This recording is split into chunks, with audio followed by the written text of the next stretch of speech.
আসসালামু আলাইকুম। বর্তমানে বাংলাদেশে সংসদ নির্বাচন, টান টান উত্তেজনা, মারামারিও চলছে। আমি এটা নিয়ে বলতে এসেছি, ইলেকশন আসবে যাবে, ইলেকশন আসবে একদিনের জন্য, আর আমরা চলাফেরা করব যতদিন বাঁচি।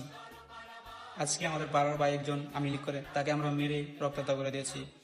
কালকে সে আমাদের ভাইয়ের বিএনপি করে, তাকে আমরা মেরে রক্তাক্ত করে দিয়েছি।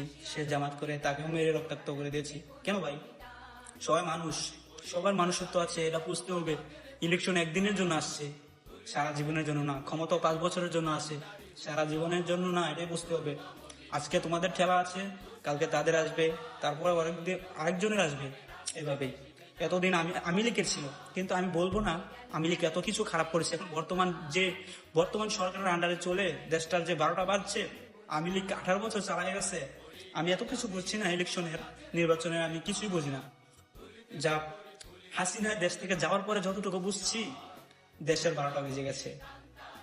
ততপর নৌ মারামারি, নৌ পারাপারি। এমপির জায়গায় এমপি থাকবে, আপনাদের জায়গায় আপনারা থাকবেন। একজন এমপির জন্য